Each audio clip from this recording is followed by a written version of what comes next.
Olá pessoal, essa é mais uma aula de Biologia do PVS e hoje é a nossa segunda conversa sobre evolução biológica. A nossa primeira aula de evolução terminou com a seguinte pergunta: como surgem novas espécies?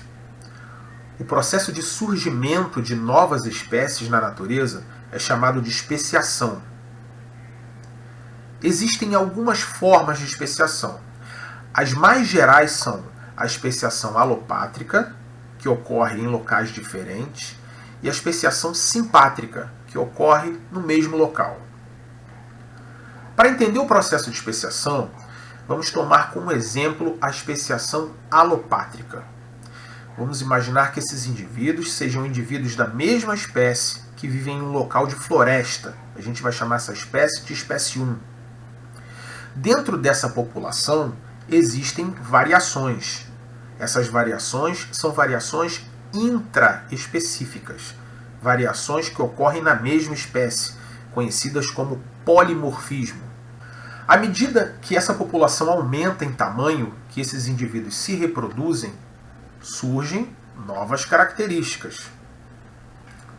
Algumas dessas características são vantajosas, outras são desvantajosas. A gente viu na aula passada que a seleção natural favorece as características mais vantajosas e essas características tendem a aumentar na população. Indivíduos que possuem essas características têm mais facilidade em chegar na idade de reprodução, se reproduzem mais e passam essas características para os seus descendentes. Então a tendência é que a frequência dos genes que condicionam essas características vantajosas aumente na população. Os indivíduos que as possuem aumentam na população.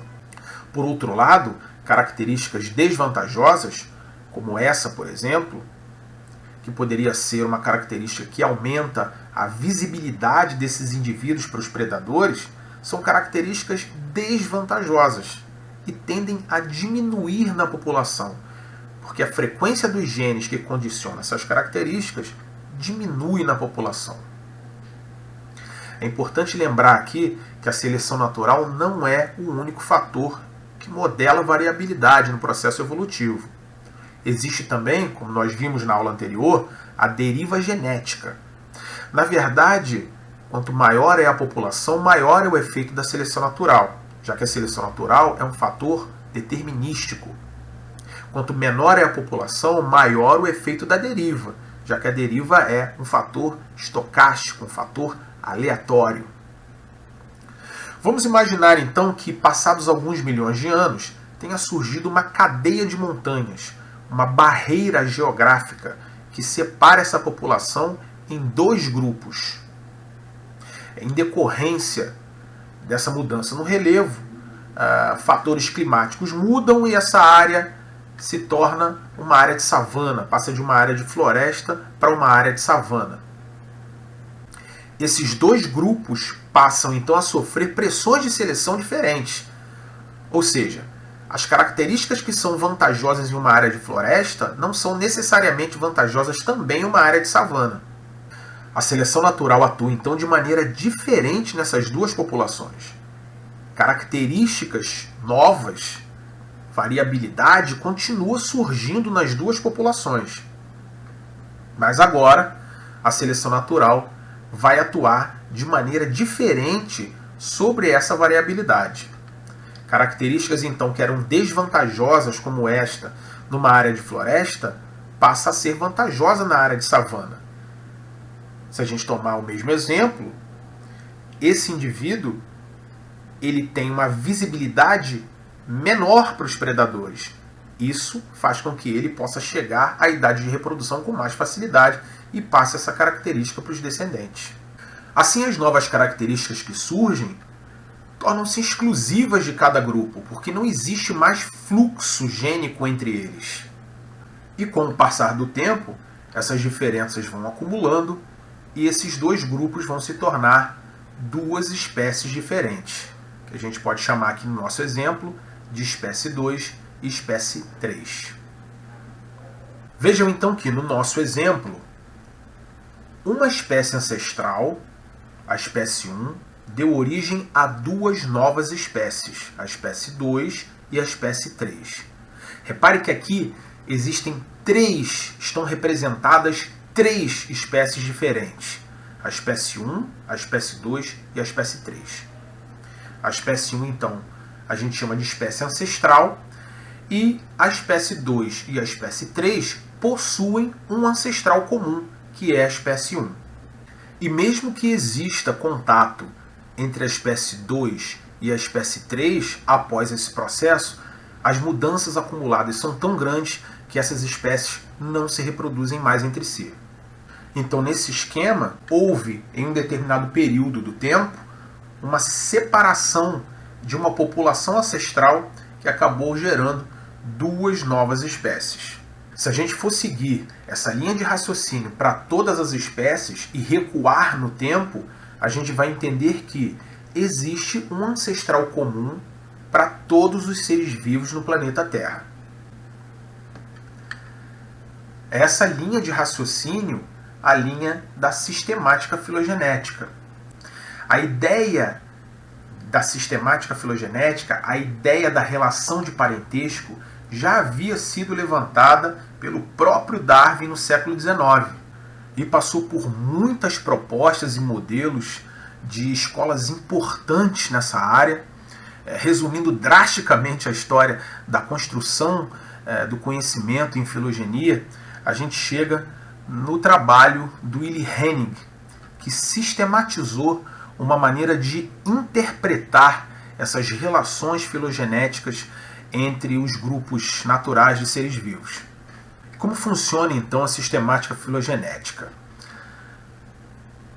Vamos considerar aqui essas 4 espécies e vamos estabelecer, usando os princípios da sistemática filogenética, as relações de parentesco dessas 4 espécies. Essa representação a gente chama de cladograma. A estrutura desse cladograma conta com uma raiz, que remete a um ancestral comum, os nós, que representam os pontos no tempo onde ocorrem a formação de novos grupos. Nesse caso, né, no caso desse nosso exemplo aqui, a formação de novas espécies, a gente chama isso de cladogênese. Os ramos, que são esses galhos, né, do cladograma, e os terminais, nos quais estão representados os grupos. Nesse exemplo, os grupos são espécies. Essa não é a única maneira de representar um cladograma. Existem outras maneiras de representá-lo, mas a essência é a mesma em todas elas. Então, como a gente interpreta esse cladograma? Esse nó aqui, esse ponto, significa que, em um determinado período do tempo, uma determinada população sofreu divergência e acabou por formar duas novas espécies, a espécie C e a espécie D. Isso significa, então, que a espécie C e a espécie D têm um mesmo ancestral comum. Se nós tomarmos a espécie C e a espécie D como um grupo formado por essas duas espécies, nós podemos dizer, de acordo com esse cladograma, que as espécies C e D, esse grupo formado pelas espécies C e D, tem um ancestral comum com a espécie B. A gente pode dizer que a espécie B é o grupo irmão do grupo formado pelas espécies C e D. Se tomarmos então a espécie B, C e D como um grupo, a gente pode inferir que esse grupo possui um ancestral comum, nesse ponto em verde, com a espécie A. As informações utilizadas na filogenia para construir essas relações de parentesco são características evolutivas, novidades evolutivas que aparecem nesses grupos ao longo da evolução. Essas características podem ser características morfológicas, que têm a mesma origem evolutiva, ou dados genéticos, dados moleculares de análise de DNA. Vamos ver então um exemplo prático para a gente poder entender como essas características são usadas para construir uma filogenia. Vamos observar aqui então, nessa representação filogenética, um grupo bastante conhecido que é o grupo dos dinossauros. Todos os dinossauros possuem um ancestral comum, marcado aqui em vermelho nesse cladograma. Todas as espécies, todas as linhagens oriundas desse ancestral comum são dinossauros. Essas espécies, essas linhagens, partilham as mesmas novidades evolutivas que apareceram nesse ancestral comum. No caso dos dinossauros, adaptações para a locomoção, adaptações, mudanças na cintura pélvica, nos ossos da bacia, nos membros posteriores, pescoço em forma de S, adaptações de vértebras, enfim, algumas novidades evolutivas que apareceram nesse ancestral comum e todas essas linhagens oriundas desse ancestral as possuem. Então, essas linhagens que compõem o clado dinossauro, o grupo dos dinossauros, todas elas são oriundas do mesmo ancestral comum. Para eu considerar dinossauros, eu tenho que considerar todas elas, inclusive as aves. A linhagem das aves divide o mesmo ancestral comum que os outros dinossauros. Se eu não considerar as aves, os dinossauros deixam de ser um grupo natural.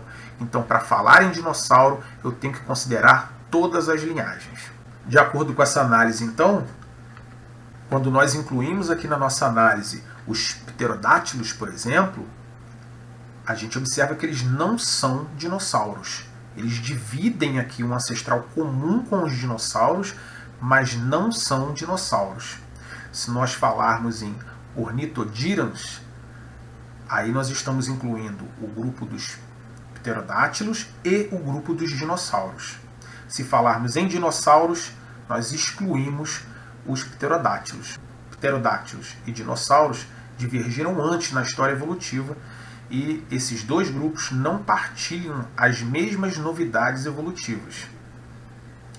Partilham as mesmas novidades evolutivas se a gente subir um pouquinho a lupa e considerar o grupo dos ornitodírans. No caso dos crocodilianos, a mesma coisa. Se nós falarmos em arcossauros, nós estamos englobando todas as linhagens contempladas aqui nesse cladograma. Então, arcossauros incluem a linhagem dos pterodátilos, a dos crocodilos e os dinossauros. Do mesmo modo, se a gente der um zoom aqui nessa representação e considerar apenas o clado Saurischia, nós estamos excluindo alguns dinossauros. Esse grupo, então, englobaria alguns dinossauros famosos, aí, como o Brontossauro, o Tiranossauro Rex e as aves. Se nós dermos um zoom maior ainda e considerarmos apenas os dinossauros terápodas, nós estamos falando de dinossauros como o Tiranossauro Rex e do grupo das aves. Então, sob essa análise, a gente consegue entender que as aves estão muito mais próximas de dinossauros como o Tiranossauro Rex do que dinossauros como o Brontossauro, como o Triceratops. As aves são a única linhagem de dinossauros que sobreviveu aí à grande extinção dos dinossauros no fim do Cretáceo, há 65 milhões de anos. Quando você estiver comendo um frango, então, faça aquela pose solene e lembre-se que você está comendo um dinossauro. Inclusive, as pesquisas sugerem que os terápodas tinham penas. Eu outro dia disse ao meu filho de 5 anos, que adora dinossauros, que muito provavelmente o Tiranossauro Rex dele está representado de maneira equivocada, porque ele tinha um corpo coberto por penas. A cara de decepção que ele fez, parecia que eu era um vilão da Marvel, tinha matado o Homem-Aranha e o Homem de Ferro. Mas enfim, se nós descermos aqui nesse cladograma, a gente encontra outras linhagens aparentadas, como a dos lepidosauros, que são as serpentes e os lagartos. Na verdade, as serpentes podem ser consideradas um tipo de lagarto ápodo, eles têm a mesma origem evolutiva. E outros grupos, como os sinápsidas, a linhagem que deu origem mais tarde aos mamíferos. Então, todos os seres vivos são aparentados, depende do zoom que a gente dá. Determinados grupos têm esse parentesco mais próximo ou mais distante, depende do zoom que a gente dá na grande árvore da vida. Para representarmos um grupo natural, então, nós temos que considerar todas as espécies daquele grupo. Aquelas linhagens têm que dividir o mesmo ancestral comum e partilhar as mesmas novidades evolutivas apresentadas por esse ancestral comum. Por isso, determinados grupos taxonômicos, como peixes, répteis, deixam de ser grupos naturais sob essa ótica da filogenia, sob essa ótica da cladística. Esse assunto é bastante complexo e muito interessante. Infelizmente, uma abordagem para o PVS não tem como objetivo aprofundá-lo aqui nesse vídeo, mas eu espero que você, aluno do PVS, tenha tido uma ideia geral da importância da teoria da evolução para a biologia. A evolução biológica hoje é um fato científico e a teoria da evolução é uma das teorias mais bem fundamentadas em biologia e tem uma aplicabilidade muito grande em todas as áreas dessa disciplina. Nós esperamos que os temas abordados aqui tenham ficado claros para você, aluno do PVS. O tempo é curto e evolução é um assunto complexo. No entanto, a teoria evolutiva é fundamental para que você possa entender biologia. Desde o metabolismo celular, passando pela fisiologia dos organismos e até mesmo os fenômenos por trás de uma pandemia causada por um novo tipo de vírus. A gente fica por aqui. Desenvolvam um tema com seus mediadores, tirem dúvidas, bons estudos e até a próxima.